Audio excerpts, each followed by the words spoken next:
Yo, what's going on, guys? Welcome into the Crash Course Metal Show. Today, we are going to be doing an album review, and that is going to be it's actually going to be a controversial album, if you will, and that is going to be Motley Crue's sixth studio album from 1994, and it's just called Motley Crue self-titled. So, yes, the reason why this is a controversial album is because John Corabi is the vocalist. Now, John Corabi is formerly from the Scream that came this album here, basically their only album from the original run anyway. And so as the tale goes, that John Corabi read an interview that Nikki Sixx enjoyed this album and enjoyed John's vocals, and he basically kind of called him, and Nikki came back and said, "Hey, we're kind of looking for a singer. Do you want to audition?" And the rest is history. So now, because a lot of people say with Motley Crue, only Vince Neil, which I can get that. Like Vince Neil is the voice of Motley Crue, but we are going to talk today if this album here is garbage or gold. And we are gonna answer that, but we're gonna talk a little bit about the album first. So, like I said, you have John Corabi on vocals, you have Nikki Sixx on bass, you have Mick Mars on guitars, and then you also have Tommy Lee on the drums. So, and this is produced by Bob Rock as well. He produced Dr. Feelgood, which sold plenty times platinum, if you will, and just a very well known producer in the hair metal world and just rock and metal world in general. But we got to think here. 1994. So Vince Neil, a year prior in 1993, releases his Exposed album, his first solo album, and to me, I mean, I appreciate what Vince did on that album in 1993, still keeping the glam and hair metal scene or sound alive and look. But I just cannot really get into that album. I don't know if it's just because I'm not the biggest fan of Vince to begin with. So, and I don't know, there's something isn't right with that album. I just don't dig that album. Screw Vince! Oh, man. But I know that's called favorite nowadays. So, but over here then in 1994, you have Motley Crue doing, kind of now this kind of gets explained or like stereotyped into grunge and alternative, which I do understand why people say that. But to me, it's an in between. Like they didn't go full, head first into grunge or an alternative sound. I don't hear that at all. Now, yes, it is a darker album than anything Motley Crue has done before this, and quite possibly ever since this. Like this is a black sheep album for Motley Crue. So it's darker, more mature, 100% than anything else that they did. Just musically is probably one of the best, if not the best, as well. Lyrically, it's great. I just think they were firing on all cylinders together, and this was just their first album together as a four piece with John Corabi. So I also think too, like Mick Mars kind of had a little bit more of, dare I say, like free reign to do kind of what he wanted to do. I think his riffs, if you want to hear great Mick Mars riffs, now, yes, Mick Mars is great on every album. I get, yes, I'm not saying anything like that he's not good or anything, but like this album, when I want to hear great Mick Mars, I listen to this album as far as riffs. Now, yes, Shout Out to Devil, even Theater of Pain, some great riffs all the way through those albums. But I think Mick Mars is underrated on this album, certainly. Now, Mick Mars has said that he really enjoyed having John Corabi doing the rhythm, and Mick didn't have to focus on rhythm parts as much with John on the guitars and on vocals as well, obviously, because obviously Vince Neil didn't contribute anything guitar wise, only vocalist. So now I will say as well that the sound did go gold, and which is actually kind of impressive, for 1994, because the music scene has or did change at that point. Definitely no one was selling at this point when you were talking hair metal band, because Hooligan's Holiday and Misunderstood did do decently well on radio, like, it did chart, and even the album charted. It went gold in, like, the first 2 months or so, and now all things considered, that is pretty good for a hair metal band. Now, Motley Crue is one of the bigger hair metal bands, top 5 hair metal bands as far as sales goes in my, just off the top of my head, that's what I would imagine, and possibly even type 3 or and quite possibly top 3 behind Bon Jovi and Def Leppard. Maybe a couple others as well, but I don't know. Motley Crue, I would imagine they'd be right up there in the top 3, top 5. Just wanted to jump in here, guys. If you guys enjoy this content that we're doing here, please like the video, please share it, and then please subscribe. That helps the channel out so much. Just helps everything that we're doing here. And also leave me a comment as well. Always interested to see what you guys had to say. Now let's jump right back into this video. But I remember when I was a young teenager, 12, 13 years old, I remember when Red, White, and Crew came out. And obviously, like, I was all into the Vince stuff on that greatest hits compilation. And I was like, what are these 3 songs on the back of disc 2, basically? It was Smoke the Sky, Hooligan's Holiday, and Misunderstood. I think those were the only 3 John Corabi songs on there. And, like, I always liked those songs. I never hated it, but, like, whenever I would talk to someone and, like, they that were familiar with Motley Crue, they would never really know or not have nice things to say about those songs or the Corabi era. And I always found that weird, like, because I was like, all right, you know what? Because I don't have that compilation anymore because I just don't really have any of the greatest hits anymore because I just collect every band's hair metal band's catalog basically now. So then, once I was starting to fill out the Motley Crue collection, I was like, I got to get the John Corabi album now. And at that time, now this is circa what, 2007 ish, 2006. You can find this album pretty cheap because obviously not many people. It wasn't a cult favorite like it is now. 20, almost 20 years later, from 2006, 2005, when I first discovered it, and I always liked it. But I will say, over the last 20 years that I've been sitting with this album, which is absolutely like crazy to think about, 15 plus 20 years. Oh man. Yeah, that's crazy in and of itself. But anyway, I always enjoyed this album, but within the last like 10, 15 years, I have enjoyed it way more. It's one of my go-to Motley Crue albums, 100%. And I don't really visit Motley Crue that much anymore because I want to say it, guys. I want to say it. I think Motley Crue overall is overrated. As far as, yes, they have Shout at the Devil, Dr. Feelgood. I mean, like, I like Shout at the Devil. Probably one of my it is one of my favorite Motley Crue albums. But man, like, Girls Who's Girls is not very good.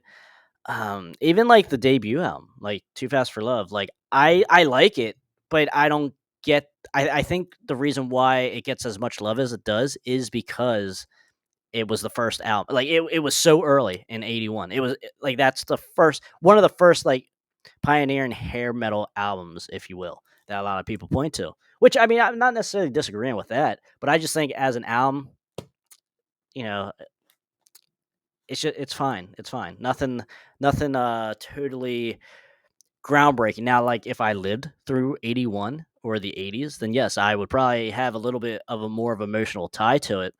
But I mean, like, I have emotional tie to it because I loved it when I was 12 and 13 years old, but obviously 20 years after its release. So, or 25 years after it's released in 2005, 2006. So, which leads me to come back to say is this album is a gem. This is very good stuff here. Because I remember, like, when I bought this album, then when I was a teenager, like, me and my dad would always go out riding around or like hang out. Wherever we would go, we would be listening to music. And I remember I played this because he's a fan of Motley Crue, and he did not like this at first, but as time is going on, like, he is starting to enjoy the John Corabi, or he's starting to enjoy the Scream a lot. And I'm like, every time like I send him something on the Scream or what have you, I'm like, yep, one of the best musicians that was ever in Motley Crue or whatever, stuff like that. Because when I first started like playing this for him, he was like, "Oh, this ain't no good, you know, like turn this shit off." And I'm like, "Bitch, what?" And he was like, "Did you just call me bitch?" That's right. I said it. I meant it. I'm here to represent it. It's just, and I remember saying that, and but that is how I feel about these albums or this album because it's so overlooked. It's such a hidden gem. Like, yes, I can agree with you. It shouldn't have been called Motley Crue. The album shouldn't have been called Motley Crue, and the band shouldn't have been called Motley Crue. That really, I think that was just all publicity reasons, which leads me to say here, when John Corabi got added on as the vocalist, they didn't. Motley Crue just signed a $25 million new contract with Elektra, so like they were like, "Don't John, keep this under wraps until, you know, we sign this contract, then we can announce that Vince left." So that is pretty crazy. And I mean, I guess technically smart, you know, like yeah, we don't want to ruin our chances here with Elektra and this big deal, especially if Vince has left the band. So, but you know, I don't know if Elektra ever really got that money back because I think they only released Generation Swine and obviously the self-titled here from after that contract. So yeah, that's very, very interesting in and of itself. But man, like let's go through some of the tracks here. The singles, the music video singles here were Hooligan's Holiday and also Misunderstood, which is a ballad, but it has an acoustic kind of intro first like quarter of the song or so, and then it gets heavy. Very, very good stuff there. Good ballad. And since we're on the topic of ballads, the final track here, Drift Away, amazing song. I love that. Now, I did recently see or hear someone saying about Drift Away is a very boring, not very good song. And I'm like, are we listening to the same goddamn song here? I'll personally kick the shit out of him. Because like that is where John Corabi is shine, like his soulfulness. Even like when you hear it on the Scream album, very emotional when he's doing ballads and his voice and just soulful. That's what he brings. He brings a lot of soulfulness to this album, even and no matter even with how dark it is, and even how heavy it is compared to other Motley Crue albums, like it's like there's a beauty and soulfulness to the vocals here. And you certainly hear it with Drift Away and then obviously Misunderstood as well.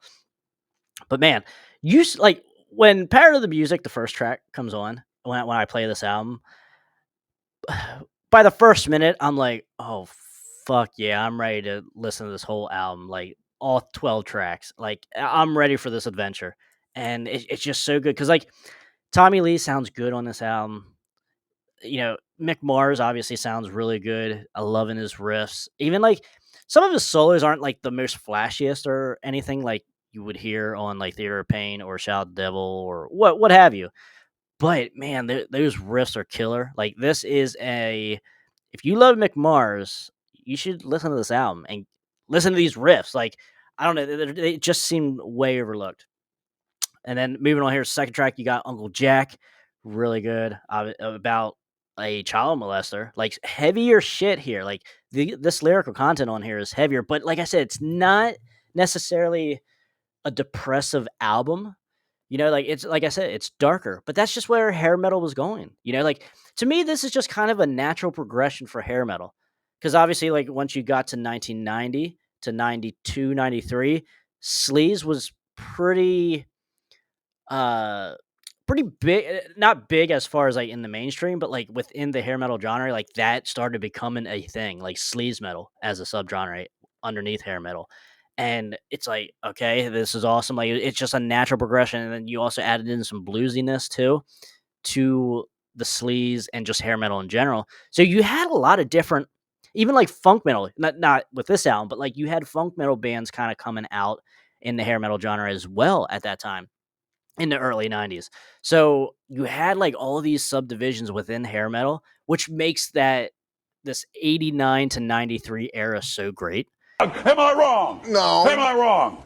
but that falls into, to me, a natural progression. I don't think this is like a total copy of what grunge was doing or what was doing at the time. Yes, there might be some influence. Like I do hear maybe a little bit of influence, but it's not totally like out in left field, like totally fucked up, like what Wildside. I love Wildside Under the Influence from 1992.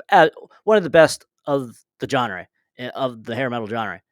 But once they got to their second album in 95, that was a total grunge feel, copy and paste, basically. And let's just do what Seattle is doing.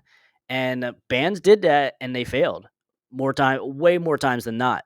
And Motley Crue, I think, did a very good in between feel. Yes, we're trying to maybe like stay a little relevant with what the landscape is looking like and sounding like, but they still had this hair metal feel, and just, if it's good, it's good. I don't know how else to really explain what's going on with this album, but I think a big part of that is John Corabi.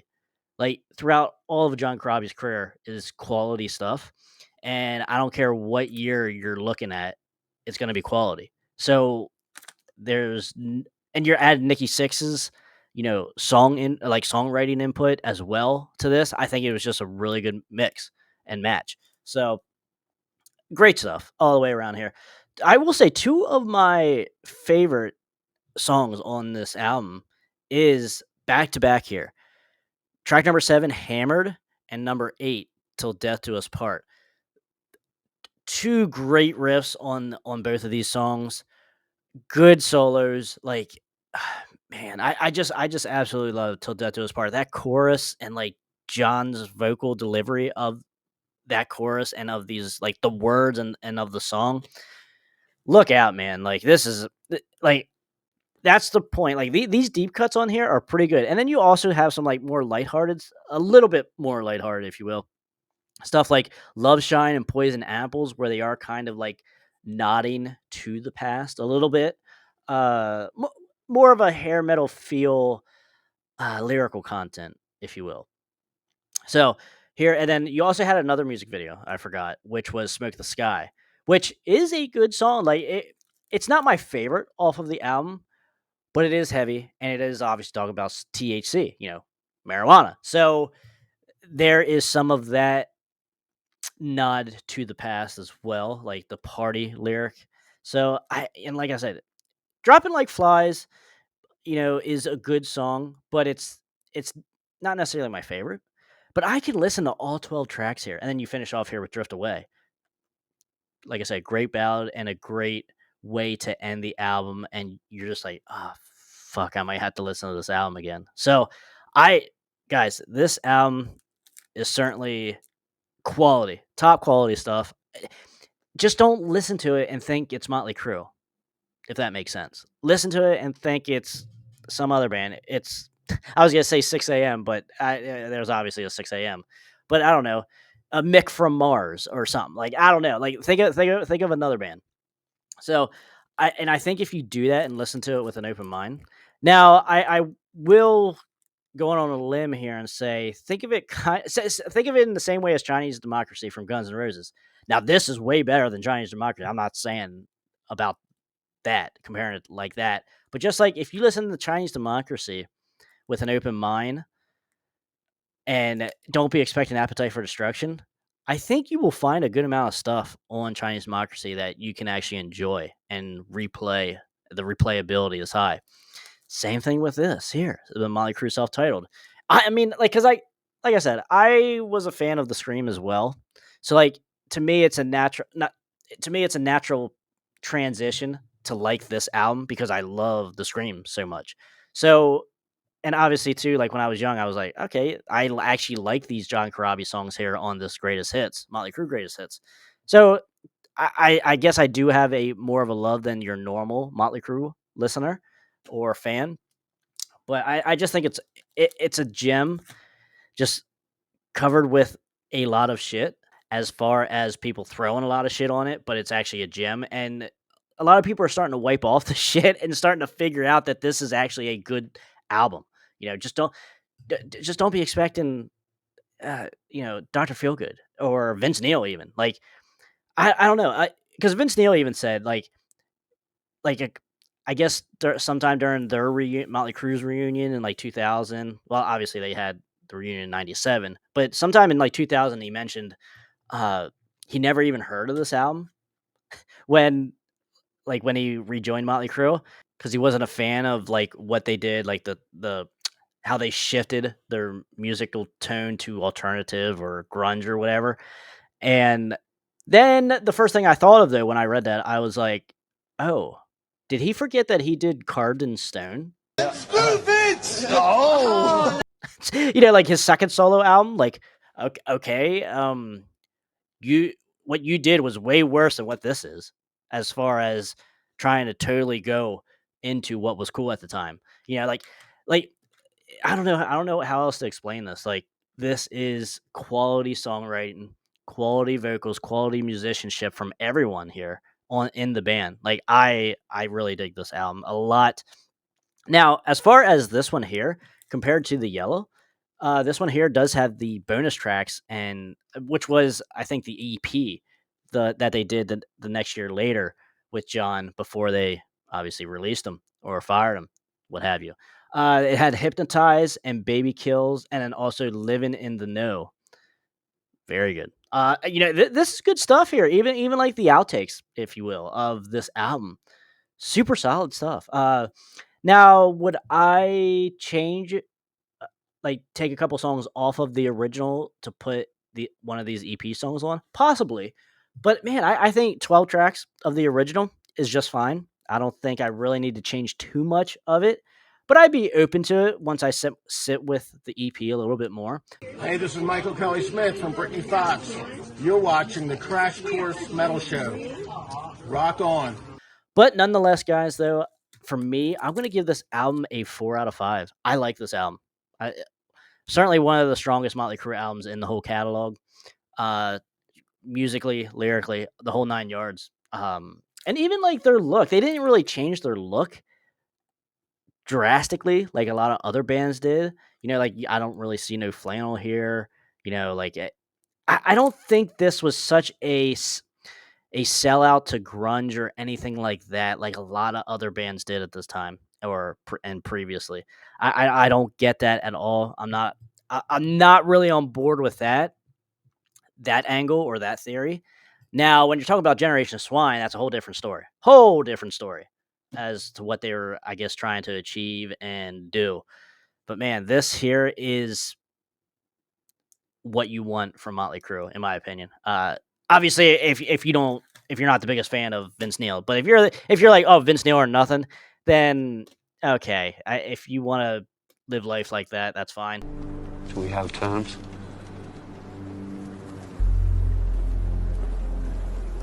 We have to. And now with the changing landscape as well as to why this album didn't really do too well. So you had the changing musical scene at the time. You also had, obviously, the breakup of Vince Neil leaving. And without having Vince Neil, it's going to be a hard sell to have another singer, obviously, in Motley Crue for sales purposes. And then the other thing is Motley Crue did a interview with MTV at the time of the release or around the time of the release here. And Nikki Sixx got pissed At off. least the group showed they still have a sense of humor when asked about women, fire, and hairspray, the main components of their videos in years past. Dude, that is a stupid question. Like your Feelgood wasn't like that. You know what? Let's knock the interview off. This is getting really stupid. Women, hairspray, and fire. Women, hairspray, and fire. Dude, who wrote those questions? Give me a break. Well, we never did get to ask the crew about their upcoming tour, which we hear launches in early June, or about the surprising fact that they've done an alternative radio remix of the single Hooligan's Holiday with the industrial noise band Skinny Puppy. And that just is not good publicity, I would say. Now, you could say all publicity is good publicity, but at that time, you are fighting for every chance to advertise, to get any kind of advertisement for your band and your album, especially if you're a hair metal band. And that was just the wrong move, because I don't know. Would it have changed anything as far as would this have gone platinum instead, or would this have taken off? I don't know. I don't know if that's necessarily like the potential, but it certainly did not help to not get any more like interviews and stuff on TV from MTV and about this album. So, and as far as I know, that could have possibly even cut their music video time as well. So it just was not a good thing to do. No matter which way you look at it, especially in hindsight, 2020. But guys, please let me know in the comments what you think of the John Corabi era of Motley Crue.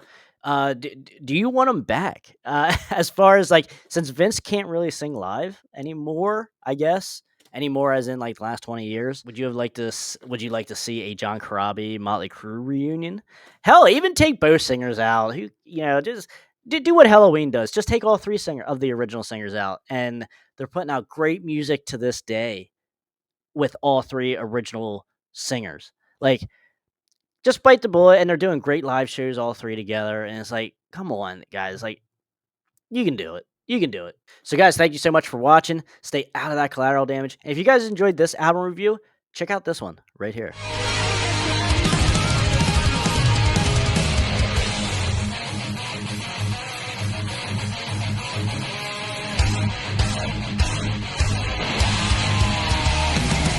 Yeah, I wrote that. It's called I Want to Rock Your Body. And then in parentheses it says to the break of dawn.